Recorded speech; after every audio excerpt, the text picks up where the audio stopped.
बुआ बाल दुख रहे हैं, तुम बहुत टाइट टाइट चोटी बनाती हो, मेरे बाल खींचते हैं। मम्मी कितने अच्छे से ढीली ढीली चोटी बनाती है। बस बस चोटी बनने वाली है, हिलो मत, नहीं तो चोटी खराब हो जाएगी।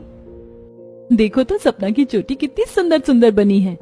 मम्मी हम दोनों तैयार हो गए, जल्दी से हमको खाना डाल कर दे दो, बाहर बारिश हो रही है।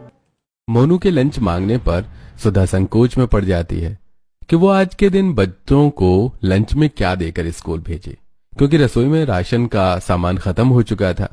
केवल पतीले में रात की बची थोड़ी चावल और दाल पड़ा था। भगोने में कितनी थोड़ी सी दाल लगी, इसमें तो दोनों बच्चों का पेट भी नहीं भरेगा। दाल में थोड़ा पानी डालकर गर्म करके दोनों को दे देती हूँ। बेचारी गरीब सविता पानी डालकर दाल को चूल्हे पर खौलाकर टिफिन में डालकर डबडबाई आंखों से देती है। लो बच्चों, मैंने खाना लगा दिया, दोनों भाई बहन खा लेना। ठीक है मम्मी, चलो सपना दीदी स्कूल चले। जा शीतल बेटी, दोनों को स्कूल छोड़ा। तभी स्कूल निकलते टाइम बारिश तेज की हो जाती है। बुआ कितनी तेज की बारिश हो रही है, हम स्कूल कैसे जाएंगे, छाता भी नहीं है। मोनू बेटा थोड़ी देर इंतजार कर लेती है, बारिश छूट जाएगी। तभी दोनों बच्चों के नाक में कड़ी पकौड़े की खुशबू पड़ती है। हाँ, मुझको तो कितनी मस्ती खुशबू आ रही है, लगता है आज फिर से किसी के घर में कड़ी पकौड़ा और बासमती चावल बन रहे हैं। ओए मोनू, तुझको खुशबू आई? हाँ सपना दीदी, मुझे भी टेस्टी टेस्टी कड़ी चावल की खुशबू आ रही है। काश की बारिश के मौसम में हमारे घर में भी चटपटे कड़ी चावल बनते तो हम भी पेट भर भर कर खाते। शीतल बुआ, हमारे घर में कड़ी चावल कब बनेगा? अपने भतीजे भतीजी को कड़ी चावल खाने के लिए तरसते देख शीतल को बहुत दुख लगता है। वो दोनों को झूठा दिलासा देते हुए उनका मन रखती है। मोनू बेटा, बहुत जल्द हमारे घर में भी कढ़ी चावल बनेंगे और हम सभी खूब अच्छे से खाएंगे। चलो स्कूल का टाइम हो रहा है, तुम दोनों को स्कूल छोड़ देती हूँ। जहाँ एक तरफ बारिश का सुहाना मौसम अमीरों के घर में खुशियों की सौगात लेकर आता है, वहीं बरसात का मौसम हजारों गरीब परिवारों में कमाने वाले को बेरोजगार कर देता है। ऐसे खराब हालातों के चलते कभी कभी तो गरीब परिवार को 2 टाइम की सूखी रोटी खाना भी दूभर हो जाता है। बारिश के मौसम में राम प्रसाद विमल का परिवार ऐसे ही गरीबी के हालत से गुजर रहा था। सुधा बहू, सुबह के 8 बज गए, तूने अभी तक खाना नहीं चढ़ाया। 9 बजे दिवाकर पवन को फैक्ट्री के लिए भी निकलना होता है, क्या खाकर जाएंगे दोनों? माँ जी, खाना किस चीज से बनाऊं? आटा, दाल, चावल सब कुछ खत्म हुआ पड़ा है। ये दोनों भाई सुबह के राशन दफ्तर गए हुए हैं, अभी तक नहीं आए, बस बात बन जाए। भाई साहब, ये हमारा राशन कार्ड है, मगर पिछले 2 महीने से हमारे परिवार को राशन नहीं मिला है। अरे तुम दोनों फिर से मुंह उठाकर चले आए, बड़े बेशरम किस्म के हो भाई। जब देखो फालतू का टाइम खराब करने आ जाते हो। जब ये राशन कार्ड बंद हो चुका है तो कद्दू में से राशन मिलेगा, चलो दफा हो यहाँ से। उस सरकारी आदमी की बात करने के घमंड भरे बर्ताव को देखकर पवन भड़क पड़ता है। ये क्या तरीका है बात करने का? हाँ, एक तो तुम सरकारी आदमी मुफ्त की तनख्वाह खाकर पूरा दिन बस कुर्सी तोड़ते हो, और उसे भी पेट नहीं भरता तो गरीब को मिलने वाला राशन भी बेच देते हो। क्या कहा तूने वे? जा, नहीं देता तेरे परिवार को राशन, कर ले जो मर्जी करना है। पवन, तू चुप हो जा, मैं बात कर रहा हूं ना। साहब जी, अपने भाई के बर्ताव के लिए मैं आपसे माफी मांगता हूँ, मगर साहब जी पेट काट काट कर बड़ी मुश्किल से एक एक पैसा जोड़ जोड़ कर हमने राशन कार्ड बनवाया था कि परिवार को थोड़ा राशन का सहारा मिलेगा। अभी तो 1 साल भी नहीं हुआ और राशन कार्ड बंद हो गया। आप कुछ कीजिए, आप तो सरकारी आदमी हैं। अरे मैं तो खुद मामूली सा मुलाजिम हूँ, मेरे हाथ में कुछ नहीं है। देखो भैया, अगर तुम दोनों को राशन चाहिए तो दोबारा से राशन कार्ड चालू करवाना पड़ेगा। अभी के अभी 5000 रुपए भर दो, राशन कार्ड शुरू कर दिया जाएगा। राशन दफ्तर के मुलाजिम को घूसखोरी करते देख दोनों निराश होकर बरसात में भीगते भीगते भूखे प्यासे घर आते हैं, जहां गरीब ससुराल अनाज की आस लगाकर कच्चे मकान में बैठा था। चूल्हा बंद पड़ा था और नंद भाभी घर की चूती छत के नीचे बर्तन लगाई खड़ी थी। पहले तो भारी बारिश होने पर ही छत चूती थी, लेकिन इस बार तो हल्की बूंदाबांदी में भी बुरा हाल है। बिटिया, इतने सालों तक ये छत टिक गई, वही बड़ी बात है। 20-22 साल लग गया इस मकान को बने। छत पक्की करवाते टाइम लेंटर और छत भी पैसों की कमी के चलते सस्ता डलवाया था। थोड़े पैसे जुड़ जाएं तो छत भी मरम्मत करवानी सख्त जरूरी है। तभी आसमान में जोर से बिजली चमकती है और तर तर मूसलाधार बारिश की बूंदें गिरती हैं। हे राम जी, कितनी पीट पीट कर बारिश हो रही है। पता नहीं पवन दिवाकर भी कहाँ रह गए, अभी तक नहीं आए। देखो, नाम लिया और दोनों आ गए। दोनों भाई के हाथों में राशन की बोरियां थी, जो कि भारी बारिश से तर तर गीली हो चुकी थी। अजी, आप दोनों भाई तो राशन कोटा गए थे, तो राशन लेकर नहीं आए? सुधा के प्रश्न पर दिवाकर की आंखों से निराशा भरे आंसू डबडबा गई। सुधा, राशन दफ्तर जाने का भी कोई फायदा नहीं हुआ, क्योंकि वो कह रहे हैं 5,000 रुपए लगेगा तभी दोबारा से राशन कार्ड चालू होगा। दोबारा पैसे लगने के बाद विमला कोसते हुए, जब देखो ये सरकारी आदमी हम जैसे गरीबों को लूटने में लगे रहते। इतनी तगड़ी मोटी तनख्वाह मिलने के बावजूद इनको मन में संतोष सबर नाम की चीज नहीं, जो हम जैसे गरीब परिवारों के हक का राशन भी बेच डालते हैं। मगर भगवान की लाठी में आवाज नहीं होती। गरीब की हक खाकर इन्हें पचेगा नहीं। जो भी सरकारी राशन का सहारा था वो भी छीन लिया इन घूसखोरों ने हमसे। घर की खराब हालातों को देखकर विमला आंसू से भर जाती है। तभी दिवाकर दिलासा देते हुए, माँ तुम चिंता क्यों कर रही हो? अरे राशन कार्ड ही तो बंद हुआ है। भगवान ने हम दोनों भाई को सही सलामत हाथ पैर दे रखा है। हम अब अपने परिवार को कमा कर पेट भरवा सकते हैं। शीतल, सुधा, अभी के लिए तुम दोनों लाला से उधार राशन ले आना।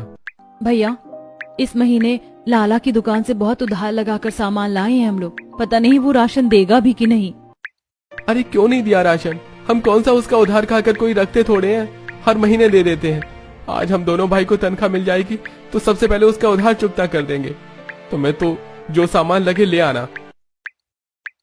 इतना बोलकर दोनों भाई भूखे प्यासे फैक्ट्री चले जाते हैं, जहां बारिश का सुहाना मौसम होने के चलते सुबह से ही बाजार में खाने पीने के ठेले वाले दिख रहे थे। किसी ठेले पर समोसे कचौरी तो किसी पर ब्रेड पकौड़ा बिक रहा था। पर बारिश में सबसे ज्यादा कढ़ी चावल का ठेला चल रहा था, जहां सबसे ज्यादा जमा थी भीड़। खा लो भैया चटपटे कढ़ी चावल पकौड़ा चावल, सिर्फ और सिर्फ 50 रुपए फुल प्लेट कढ़ी चावल खा लो भैया। गर्मा गर्म कढ़ी चावल बिकते देखकर दोनों भाइयों के मुंह में पानी आ जाता है, लेकिन जेब में 50 रुपए तो दूर 10 रुपए का नोट भी नहीं था। भैया, इस कढ़ी चावल वाले का ठेला कितना ज्यादा चल रहा है। इसके कढ़ी चावल के स्वाद में दम होगा, तभी तो खाने वालों की दबाकर भीड़ लगी है। हम भी चलकर खाएं क्या एक प्लेट? पैसे बाद में देंगे। मन तो मेरा भी ललचा रहा है खाने को, लेकिन जेब में एक फूटी कौड़ी नहीं है। भैया एक बार चलकर देखते हैं। पवन जिद करके दिवाकर को कढ़ी चावल के ठेले पर लाता है। बोलो भैया, फुल प्लेट कढ़ी चावल या हाफ प्लेट? भाई वो हाफ प्लेट कढ़ी चावल लगा देना। पर भाई अभी पैसे नहीं है, बाद में दूंगा तो चलेगा। पवन के ऐसा बोलते ही ठेले के चारों तरफ खड़े होकर कढ़ी चावल खा रहे ग्राहक आंखें जमाकर दोनों को घूरने लगते हैं और ठेले वाला जलील करता है। अरे ये तो वही बात हो गई ना, जान ना पहचान, मैं तेरा मेहमान। जब मैं तुम दोनों को जानता भी नहीं हूँ तो कैसे उधार में कढ़ी चावल खिला दूं? यहाँ पर क्या भंडारा चल रहा है? अभी क्या अभी दफा हो जाओ। पता नहीं कहाँ से आ जाते हैं दिमाग का दही करने गरीब लोग। ठेले वाला दोनों को बेइज्जत करके भगा देता है। वहीं दूसरी तरफ स्कूल में, ओके स्टूडेंट, हाफ डे का टाइम हो गया है, आप सब अपना अपना लंच कर लीजिए। Okay teacher. सभी बच्चे अपने खाने का टिफिन खोलने लगते हैं। साइड में बेंच पर बैठी हुई चंचल, रोहन जैसे लंच बॉक्स खोलते हैं तो उनके टिफिन से स्वादिष्ट कढ़ी चावल की खुशबू पूरी क्लास में फैल जाती है। अरे वाह, आज तो मम्मी ने मेरे फेवरेट कढ़ी पकौड़ा चावल पैक किया है। आज तो लंच करने में मजा आ जाएगा, क्यों रोहन? हाँ चंचल दीदी, कढ़ी चावल देखकर तो मेरे मुंह में पानी आ रहा है। चलो जल्दी से खाते हैं। दोनों चम्मच से कढ़ी चावल का बाइट उठाकर चाव से लेकर खाते हैं। मम्मी ने कितनी यम्मी डिलीशियस कढ़ी चावल बनाया, खाते ही मुंह के अंदर मेल्ट हो गया। दीदी सबसे टेस्टी तो पकौड़े का पीस खाने में लग रहा है। रोहन और चंचल खुद मजे से लेकर कढ़ी चावल खाते हुए अपने बगल में बैठे गरीब मोनू और सपना को चिढ़ा रहे होते हैं। दोनों तरसती आंखों से टुकुर टुकुर देख रहे होते हैं। सपना दीदी देखो ना, कितनी टेस्टी कढ़ी चावल की खुशबू आ रही है। मुझे भी कढ़ी चावल खाने। चलो ना हम चंचल रोहन के बेंच पर चलकर लंच करते, क्या पता हमें थोड़ा सा खिला दे। मोनू वो दोनों बहुत गंदे हैं, वो हमें कढ़ी चावल नहीं खिलाएंगे। चलो हम अपना खाना खाते हैं। दोनों अपना टिफिन खोलते हैं जिसमें रात की बासी चावल और पानी जैसी प्लेन दाल थी, जिसे देखकर दोनों का दिल टूट जाता है। फिर से वही सड़ा सा दाल चावल। हफ्ते के 4 दिन तो मम्मी हमको बस ये दाल चावल दे देती है और 2 दिन हमें अचार रोटी दे देती है। मम्मी हमें कभी भी लंच में कुछ चटपटा सा बनाकर नहीं देती है। देखो चंचल रोहन को कैसे हमको दिखा दिखा कर कढ़ी चावल खा रहे। मुझे नहीं खाना है। मोनू तुझे पता है ना पापा और चाचा बारिश में कितनी मेहनत से कमा कर लाते हैं। अभी तू खा ले, हम घर चलकर मम्मी से कढ़ी चावल बनाने की बोलेंगे। सच्ची मुच्ची दीदी, फिर तो अभी देखो मैं कैसे दाल चावल सटाक फिनिश कर दूंगा। बेचारा मोनू बासी दाल चावल भी खुशी खुशी खाने लगता है, लेकिन दाल में खटास आ चुकी थी जिसकी स्मेल क्लास में फैल जाती है। तभी मुंह चढ़ाकर चंचल आती है। ये सड़ी सी स्मेल कहाँ से आ रही है? चारू, क्या तुम्हारे टिफिन से स्मेल आ रही है? नहीं नहीं चंचल, मेरी मम्मी तो मुझे ताज़ा फ्रेश लंच बना कर देती है। जरूरी है खराब खाने की बात इन दोनों गरीब भाई बहन के खाने से आ रही है। ये रोज रात का बचा हुआ खाना जो लेकर आते हैं। पूरी क्लास के बच्चे इकट्ठे होकर सपना मोनू के बेंच को घेर लेते हैं, जिससे दोनों काफी ज्यादा डर जाते हैं। अरे तुम सबने हमें ऐसे क्यों घेर रखा है? जाओ हमारी सीट पर से। ओए मोनू के बच्चे, चुप कर, नहीं तो तेरा मुंह तोड़ दूंगा। इनके मैसी मैसी दाल चावल में से बदबू आ रही, उठाकर इनका खाना डस्टबिन में डाल दो। हाँ चलो, इनका खाना डस्टबिन में फेंक देते हैं। चारू और चंचल दोनों का टिफिन छीनकर खाना डस्टबिन में डाल देते हैं। तुम सबके सब बहुत गंदे हो, तुमने हमारा खाना फेंक दिया। छुट्टी के बाद दोनों बच्चे बरसात में भीगते हुए घर पहुंचते हैं। वहीं दूसरी तरफ उनके अमीर पड़ोस में रहने वाले चंचल रोहन स्कूल बस में घर आते हैं। मम्मा मम्मा, हम घर आ गए। ले ले मेरे प्यारे प्यारे बच्चे घर आ गए। पता है, चलो फटाफट से स्कूल ड्रेस चेंज कर लो, आज पापा ने रेस्टोरेंट से गर्मा गर्म पनीर चाउमीन भेजा है। हरे यप्पी! अच्छा हुआ जो आज पापा ने हमारे लिए पनीर वाले चाउमीन भिजवाया, वरना रोज रोज कढ़ी चावल खाकर मैं पक चुकी थी। जहाँ एक तरफ अमीर पायल के बच्चे कढ़ी चावल के नाम से नाक चढ़ा रहे थे, वहीं गरीब ससुराल में एक वक्त के खाने की खातिर भी तरस न लगा हुआ था। हच्चू हच्चू। अरे मेरे दोनों बच्चे स्कूल से आ गए। सुधा बहू, देख दोनों बरसात में एकदम तर गीले होकर आए हैं। जल्दी से कपड़े बदल दे, नहीं तो सर्दी बुखार लग जाएगा तो अलग से दवा करवाने का खर्चा सर पकड़ लेगा। वैसे ही अभी बारिश में 2 टाइम के खाने के लाले पड़े हैं। जी माँ जी। सुधा दोनों बच्चों का सिर पोंछती है। कुछ ही देर में दोनों बच्चे कपड़े बदलते हैं। सुधा दोनों को खाना देती है, जिसमें अचार के साथ रोटी देकर दोनों चढ़कर। मम्मी, तुमने सुबह भी हमको भीखे से दाल चावल दिया था और अभी भी ये अचार रोटी। कम से कम रोटी के साथ चटपटा तीखा दाल तड़का बना देती। कितने दिन हो गए चटपटा खाना खाए? मम्मी, हमें ये अचार रोटी नहीं खाना, कढ़ी चावल खाना है। मुझे नहीं पता, कहीं से भी कढ़ी चावल बनाओ। दोनों बच्चों को कढ़ी चावल खाने की रट पकड़ते देख सुधा संकोच में पड़ जाती है। तभी ससुर, बेटा ऐसे कुरकुराते हुए खाना नहीं खाते, वरना खाना शरीर में नहीं लगता। अभी तुम खा लो, रात में कढ़ी चावल जरूर बनेगा। ठीक है दादाजी। दोनों बच्चे मुंह सूखा सूखा कर सूखी रोटी अचार से छुआ छुआ कर खाते हैं। वहीं रात में दोनों के पति फैक्ट्री से खाली हाथ घर लौटते हैं। अरे आ गए तुम दोनों। बेटा सेठ ने तनख्वाह दे दी तो घर में राशन डलवा दो, कुछ भी नहीं है। माँ, सेठ ने कहा है कल पैसे देगा। क्या कहा सेठ ने? आज पैसे नहीं दिए? वहाँ लाला भी और उधार में राशन देने को राजी नहीं है। हम बड़े लोग तो फिर भी भूखे पेट सो जाएंगे, लेकिन ये बाल बच्चे बगैर खाए मचल जाएंगे बेचारे। अरे ये बरसात का मौसम हम जैसे गरीबों की चौखट पर तो हर साल गरीबी ही दिखाता है। जहाँ एक तरफ रामप्रसाद विमल के गरीब परिवार में खाने खाने के लाले पड़े हुए थे, वहीं अमीर पड़ोसन आशा का परिवार दिखावा करते हुए बाहर डाइनिंग टेबल लगाकर खाना खा रहे थे, जिस पर भर भर कर महंगा खाना जैसे कि पनीर चिकन के पकौड़े, महंगे बासमती पुलाव और साथ में चटपटी कढ़ी भी रखी हुई थी। कढ़ी चावल की खुशबू सूंघते हुए मोनू सपना दरवाजे के बाहर खड़े हो जाते हैं। देखो, आज मैंने मेरे प्यारे पोते के लिए प्याज लगाकर कढ़ी पकौड़ा और बासमती पुलाव बनाया है। तुम दोनों को खाने का दिल कर रहा है ना? पेट भरकर अच्छे से खाना। और दादी, आज की कढ़ी तो बिल्कुल चटपटी दमदार बनी है। बेटा, क्योंकि ये कढ़ी स्पेशल तुम दोनों के लिए दादी ने जो बनाई है। तभी विमल अपनी चौखट के आगे ठहरे बारिश के पानी को झाड़ू मारकर हटाने लगती है, जिसे देख आशा ताना मारती है। अरे बहू, सबके बस की थोड़ी हमारी तरह अच्छा खा पी लेना। कुछ गरीब लोग तो हमारे पड़ोसी में ऐसे भी रहते हैं जिनके घर में जब देखो पानी जैसी दाल और रोटी पकती है। बेचारे गरीब लोग। खुद के अमीर होने का इतना भी शान मत दिखाओ आशा, और अपने पुराने दिन मत भूलो। एक वक्त में तुम्हारे परिवार के दिन दूसरे से मांग कर खाने के थे। वो तो तुम्हारे बेटे का रेस्टोरेंट अच्छा चल गया है जो इतना ऐठ में रहती हो। विमला के मुंह से सच सुनकर आशा को मिर्ची लग जाती है और वो चुप होकर चली जाती है। तुम दोनों यहाँ पर किस लिए खड़े हो? चलो घर के अंदर। बेचारे दोनों बच्चे रोते हुए सुधा के पास आते हैं। मम्मी मम्मी दादी ने हमको डांटा। माँ, आपने मोनू और सपना को डांटा था क्या? हाँ, मैंने डांटा इन दोनों को, और अब से अगर ये दोनों मुझे इन अमीरजादे के खाना खाते टाइम बाहर खड़े दिख गए तो दोनों को थप्पड़ भी लगाऊंगी। देखो देखो मम्मी दादी हमको अभी भी डांट रही है, हमने तो कुछ किया भी नहीं था, दादी खड़ूस है। बेटा, दादी तुम दोनों के भले के लिए समझा रही हैं, क्योंकि दादी को पता है कि तुम दोनों को कढ़ी चावल खाने का मन है, इसीलिए तुम लोग बाहर खड़े थे। पर ऐसे अच्छा नहीं लगता। तुम्हें पता है ना अभी घर के हालात खराब चल रहे हैं। जैसे ही पापा चाचा को पैसे मिलेंगे ना तो मैं तुम्हारे लिए चटपटी कढ़ी चावल जरूर बनाऊंगी। सुधा के प्यार से समझाने पर दोनों बच्चे उसकी बात को समझते हैं।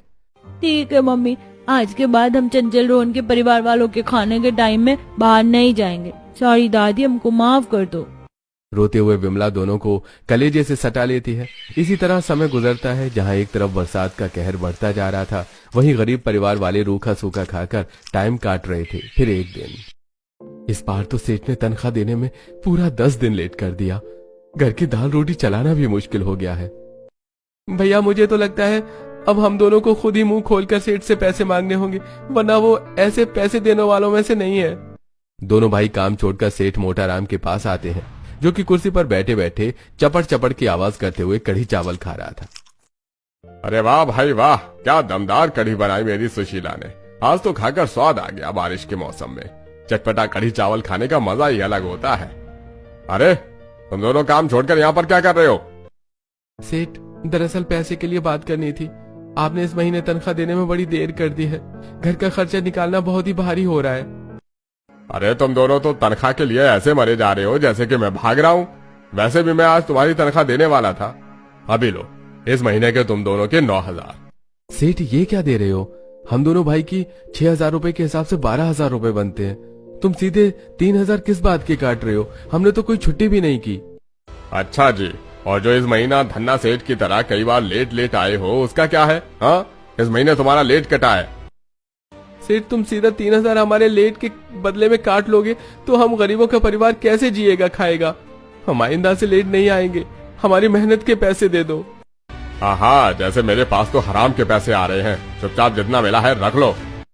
दोनों निराश होकर 9,000 की तनख्वाह ले लेते हैं। तभी फैक्ट्री में खाने का टाइम हो जाता है। सभी लेबर बाहर ठेले पर से कढ़ी चावल खाने लगते हैं, जो कि एक नंबर का घटिया गीले चावल और पानी जैसी कढ़ी बनाकर बेचता था। भैया, हम भी चलकर कढ़ी चावल खाएं क्या? पर इतनी बारिश हो रही है, कहां पर खड़े होकर खाएंगे? जगह भी तो नहीं है। और इस ठेले वाले कढ़ी चावल बहुत ही बेस्वाद बकवास होते हैं।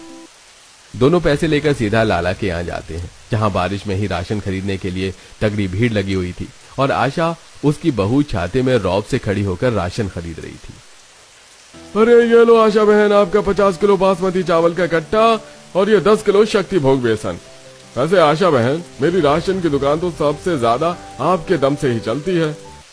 लाल जी, आप तो जानते हैं बरसात के मौसम में हमारे घर में सबसे ज्यादा चावल और बेसन लगते हैं। खाता पीता परिवार है हमारा। आप गरीबों की तरह थोड़ा थोड़ा खुला राशन खरीद के ले जाना अच्छा भी तो नहीं लगता है।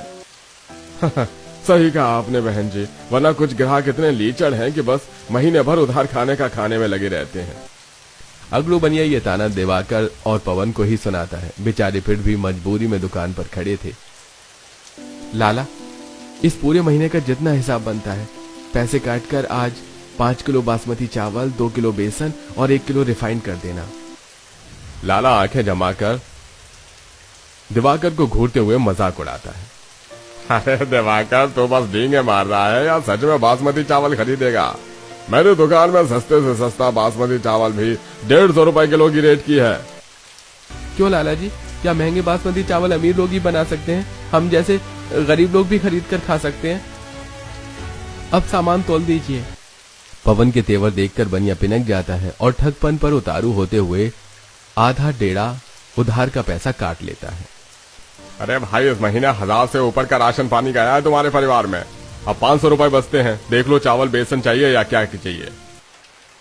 500 रुपए? तो एक बार में चावल बेसन रिफाइंड में लग जाएगा। इससे अच्छा थोड़ा आटा चावल खरीद लेते हैं। 2-4 टाइम का राशन तो चल जाएगा। दुखी होकर दिवाकर लाला से आटा चावल तुलवाता है, जिससे वो फिर ताने कसता है। अरे बड़े आया अमीरों की देखा देखी करने वाले, हाँ? हालत तो आमदनी अठन्नी खर्चा रुपया हो रखी है। कीचड़ में सने दोनों आटा चावल खरीद कर घर आते हैं। अजी आप ये पके चावल खरीद के क्यों लाए? बच्चों का कढ़ी चावल खाने का मन था, इसके बदले कच्ची बासमती और थोड़ा सा बेसन खरीद कर ले आते। माँ जी पापा जी भी कितने दिनों से बड़ी मुश्किल से एक रोटी खाते हैं। क्या करूं सुधा, उधार कटवाने के बाद बस ये 500 रुपए बचे तो आटा चावल ले लिया। कढ़ी चावल खाने से ज्यादा अभी परिवार का पेट भरना है। सुधा सबके लिए रोटी सब्जी बनाती है, जिसे देख दोनों बच्चे मुंह फुलाकर बगैर खाना खाए सो जाते हैं। इसी तरह समय गुजरता है। माँ जी आप तो देख रही हैं, देवर जी और उनकी कमाई से घर बिल्कुल भी ठीक नहीं चल पा रहा। मैं सोच रही हूँ 1 या 2 घर खाना बनाने का काम पकड़ लूं। कम से कम 2 पैसे ज्यादा आएंगे तो बच्चों का मन तरसते तो नहीं देखना पड़ेगा। पर सुधा बहू तू अगर काम करने के लिए बाहर जाएगी तो पड़ोसन आशा कितनी ताली मारेगी। माँ ऐसे पड़ोसियों के बारे में किस लिए परवाह करना? क्या वो हमको खाने को थोड़ी दे रहे हैं? भाभी आप संतोषी भाभी से एक बार जाकर बात कर लो, वो भी खाना बनाने का ही काम करती हैं और अच्छे पैसों में। बाकी घर के काम मैं देख लूंगी। शीतल को साथ खड़ा देखकर अब सुधा को घर के खराब हालात को ठीक करने के लिए हिम्मत मिलती है। वो संतोषी से काम के लिए बात करती है। अगले दिन संतोषी उसे एक अच्छे परिवार में जाकर खाना बनाने के काम पर लगवा देता है। समय गुजरता है और अपने मिठास आचरण से सुधा उस परिवार में जगह बना लेती है। अरे वाह सुधा, तुमने तो बहुत ही बढ़िया होटल स्टाइल कढ़ी चावल बनाया है, खाकर मजा ही आ गया। जी शुक्रिया मेम साहब। सुधा मैंने तुम्हें कितनी बार कहा है ना कि मुझे मेरे नाम से बुलाया करो, मेम साहब नहीं। मेरी भी कैसी मजबूरी है भगवान जी, मैं चाहकर भी अपने परिवार के लिए कढ़ी चावल बनाकर नहीं खिला सकती हूँ। सुधा मैंने और वैभव जी ने तो डिनर कर लिया, तो ये एक्स्ट्रा बचे कढ़ी चावल तुम पैक करके ले जाना, तुम्हारे बच्चे खा लेंगे। नीरजा का अच्छा स्वभाव देखकर सुधा को काफी खुशी होती है और वो अपने परिवार के लिए कढ़ी चावल पैक करके घर लाती है। जहाँ बारिश में सब भूखे बैठे थे, तभी भूखी आंखों से ललकते हुए मोनू ने पूछा, मम्मी तुम क्या इसमें हमारे लिए कुछ खाने को लाई हो? हाँ बच्चों, आज हम सबके लिए मैं कढ़ी चावल लेकर आई हूँ। पूरा का पूरा गरीब ससुराल कढ़ी चावल देखकर खुश हो जाता है। बहू थोड़ी में थोड़ा सबको कढ़ी चावल परोस कर देती है। सब चाव से खाते हैं। अरे वाह मम्मी, कढ़ी चावल कितने चटपटे और टेस्टी बने थे, मुझे थोड़ी और दे दो। सपना बेटी, और कढ़ी चावल तो नहीं है, खत्म हो गए। 1-2 दिन में पैसे मिलेंगे तो मैं ज्यादा कढ़ी चावल बनाऊंगी। थोड़ा ही सही, लेकिन आज कढ़ी चावल खाकर जीभ का स्वाद तो बदला। डेली सब्जी रोटी दाल चावल खाकर तो मन सा भर गया था। देखते ही देखते 1-2 दिन गुजर जाते हैं और सुधा को उसके काम से महीने का हिसाब मिलता है, जिससे वो महंगे बासमती चावल, बेसन, रिफाइंड, आमचूर, खटाई, मसाले, मिर्च सब कुछ खरीद के घर लाती है। उसके हाथों में इतना सारा राशन देखकर दोनों अमीर सास बहू आंखें जमा जमा कर देख रही थीं। भाभी इतना सारा चावल, बेसन, रिफाइंड, ये सारी चीज किस लिए? ओफो बुआ, आप कितनी बोला करो। मम्मी ने कहा था कि उनको जब पैसे मिलेंगे तो वो हमारे लिए ज्यादा कढ़ी चावल बनाकर खिलाएंगी। आज हम सब पेट भर कर कढ़ी चावल खाने को मिलेंगे। अपने गरीब बच्चों की आंखों में कढ़ी चावल खाने की खुशी झलकती देखकर गरीब बहू की आंखों से आंसू बहने लगते हैं। वो खुशी खुशी सबके लिए चटपटे कढ़ी चावल बनाने में लगती है। शीतल भी उसकी मदद करती है। कुछ देर में वो एक तरफ पतीले में खिले खिले बासमती चावल चढ़ाती है और उसमें जीरे का तड़का लगाती है। वहीं बेसन घोलकर उसमें प्याज मसाले लगाकर अच्छे से फेंट कर सॉफ्ट सॉफ्ट पकौड़े तलती है और चटपटी कढ़ी बनाकर सबको गर्मा गर्म परोस कर खिलाती है। पूरा का पूरा गरीब ससुराल चाव से चटपटे कढ़ी चावल खाते हैं। कढ़ी चावल का स्वाद इतना चटपटा था कि सब उंगलियां चाटते रह जाते हैं। सबकी आंखों में अच्छा खाने की खुशी दिख रही थी।